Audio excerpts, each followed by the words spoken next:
This is Matt for Into Boxing. I'm delighted to be joined by world champion Leigh Wood. Leigh, we're here, yourself versus Michael Conlan. First time you're going to come face to face, how are you feeling? I feel great, I'm excited.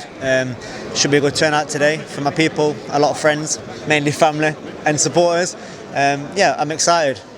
Why Nottingham? There were a lot of back and forth on Twitter about where it was going to be. MSG, Belfast, we're here. Champions advantage, you've got the crowd, he'll bring supporters too. That must be an added bonus for you. I don't think ever in the history of boxing has a champion won a belt and then gone defended in his challenger's back garden. I don't think that's ever happened. But it may have maybe a handful of times, but not on my watch. I've gone out there, I've done this the hard way from small law boxing. I'm not going to go over to Ireland to be against it all when I've just won my world title, Absolutely. Now, there's been a lot of talk about your power in the build-up to this fight. We saw it on display against Kanzu when you were the underdog. Ben Davison seems to have brought that extra gear out in you. Do you think you'll be able to stop Michael Conlan in this fight? Will I be able to? Absolutely. Will I rely on my power? Absolutely not. I believe I can beat him without my power. A lot of my other assets are underrated. My will to win, desire to win, my fitness, my sheer grit, my boxing IQ, my tactics, my team, my strategy, all of these other things get overlooked. And if he wants to concentrate on my power, he's going to miss a trick.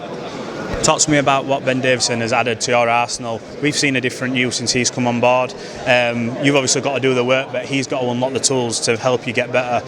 Talk to me about the influence and the impact he's had on you.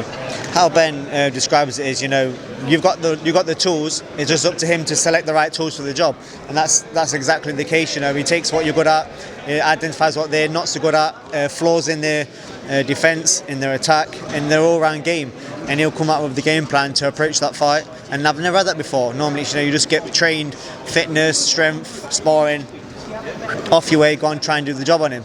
Yeah. This is not like this. Is actually precise down to each individual scenario, and that's why we're getting results. Just quickly before this press conference starts, surely, is this going to be elevated to? Are you going to be elevated to a super champion? Have we had that word yet? Because obviously, Leo Santa Cruz's inactivity means that really you should be the one that's been elevated. I feel like I beat the best active featherweight the WBA had. I'm not sure if it's getting elevated. I'm not even asked. I don't really care. All I'm focused on is the names in front of me, the people I'm fighting, and you get the credit for beating them kids anyway. Josh Warrington versus KIKO Martinez. Now, surely this looks like it's going to be the winner of this fight. It's the winner of that. How do you see that fight going? Warrington versus KIKO. I'm going to say KIKO. I think Warrington looks a bit gun-shy. I think he's second-guessing himself a little too much, overthinking things. But, it's up for grabs. I'm not betting on it, and it could go either way. But I'm not even looking at that fight. I'm looking at this fight. This is my job in hand. I need to do a number on him, and I need to look good. Leigh Wood, thanks for talking to Into Boxing. We wish you all the best, and we'll catch up fight week as well, bud. Cheers. Appreciate your time.